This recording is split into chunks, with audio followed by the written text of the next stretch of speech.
Good morning, students. How are you all? Hope well? Okay. You remember that we have started with the Inchcape Rock, the poem from our literature book.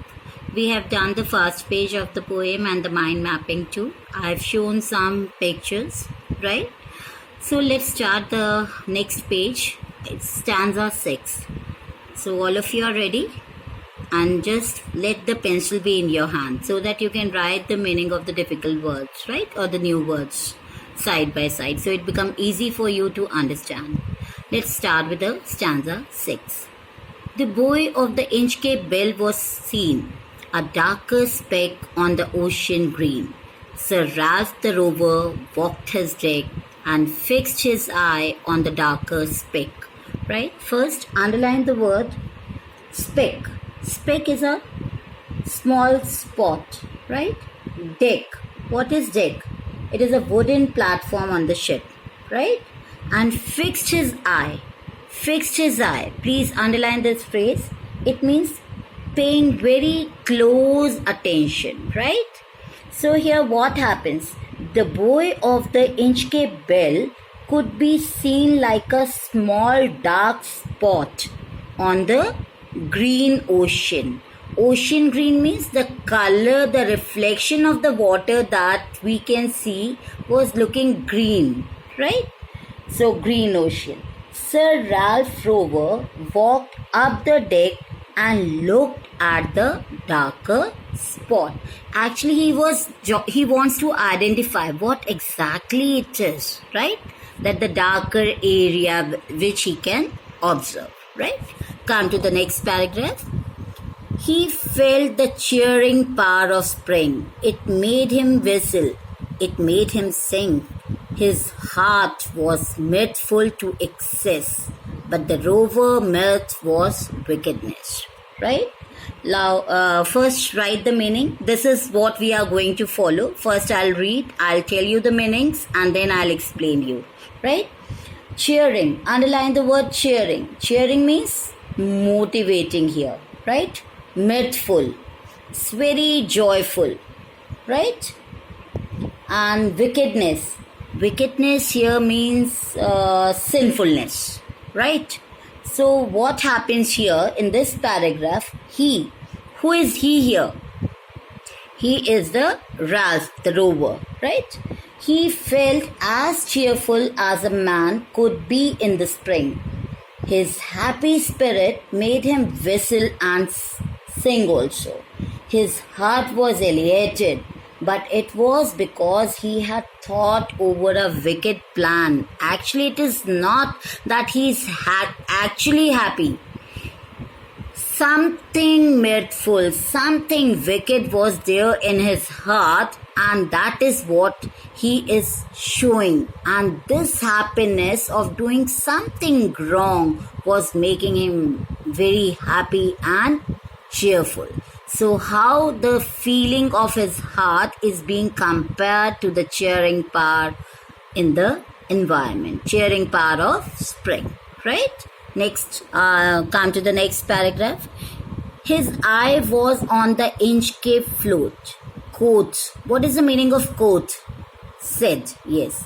He, my man, put out the boat, and now me to the Inchcape rock, and I will plague the abbot of Aberbrook Rock. So here, put out. Put out means, underline the word, phrase put out. Put out means float. Float me to that area where the Inchcape rock is there. Row me to the Inchcape rock means take me to the Inchcape rock. Take me to the Inchcape rock, right? Clear? Plague. Plague means trouble. I will plague the abbot.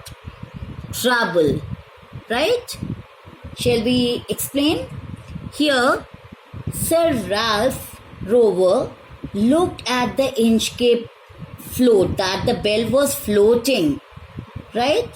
With the power of waves that were coming in the ocean. And then he told his sailor to put out a boat and row him to the Inchcape rock, right? actually what he wanted to trouble the abbot of Aberbrothock because he was jealous. You know, we have already told you, every mariner used to bless him because he has tied an Inchcape bell, right? And they were saved. And it is a warning bell. So that is why he wants to trouble the abbot of Aberbrothock, right? Now let's come to another paragraph. The boat is lowered. The boatmen now, and to the Inchcape Rock they go. Sir Ralph bent over from the boat and he cut the bell from the Inchcape float. Right?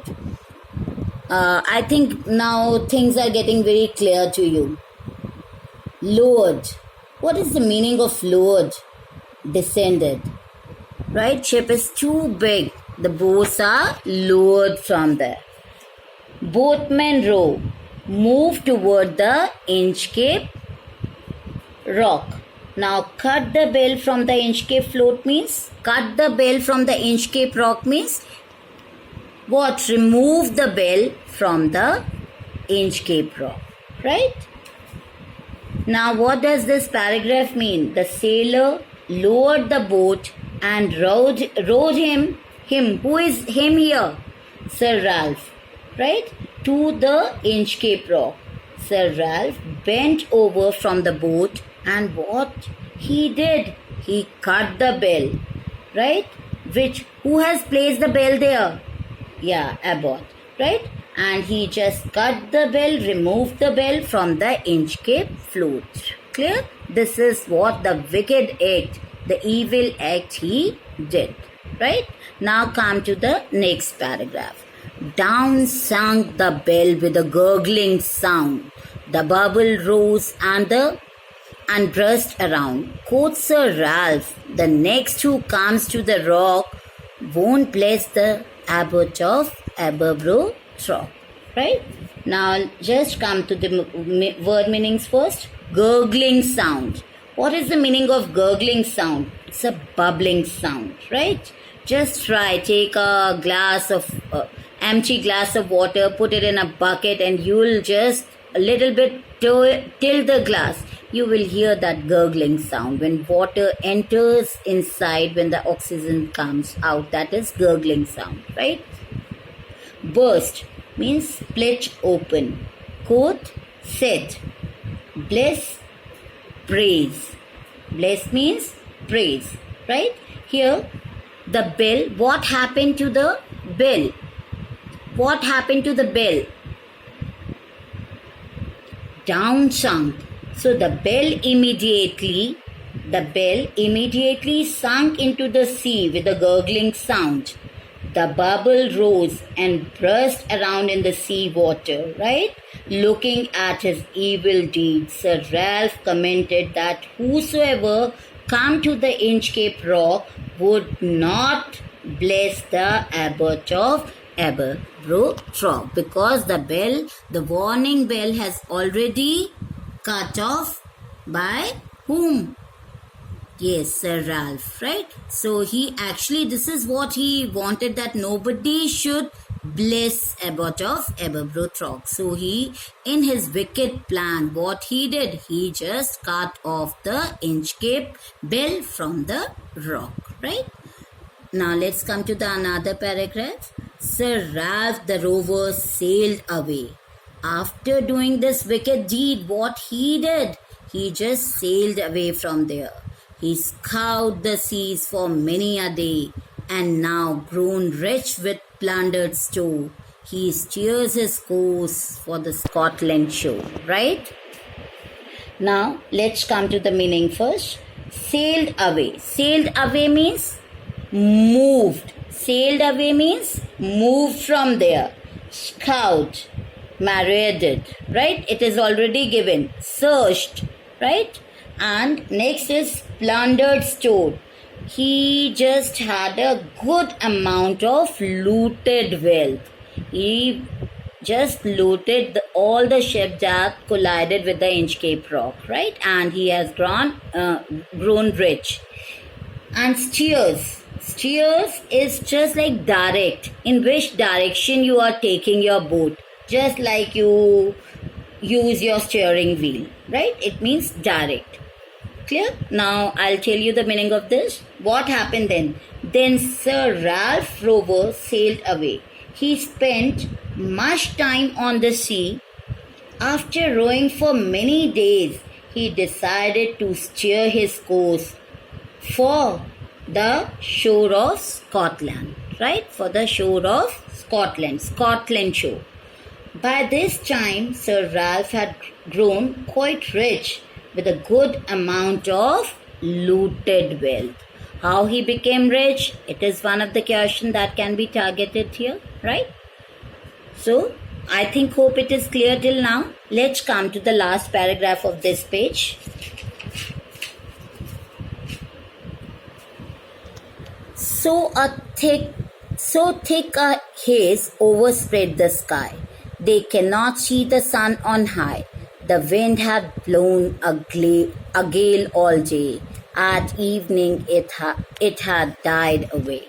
Right here, thick a haze. Thick a haze means dense mist. Right? Dense mist. And gale, strong wind. Gale means strong wind. Right? Died away. Died away. Please underline the last phrase in the last line. Died away. Died away means reduced. Listen down. Reduced. So what happened here? A thin mist spread over the sky. The sailor could not see the sun. It was totally full of mist and we could not see the sun. A strong wind blew the whole day long, but had died away in the evening. But that strong wind suddenly stopped when the evening approached. So here you can see the difference in the condition of the weather. From the beginning, now after the Inchcape bell has been cut, you can see the difference in the weather condition. Right? Hope it is clear up till here. Okay, fine.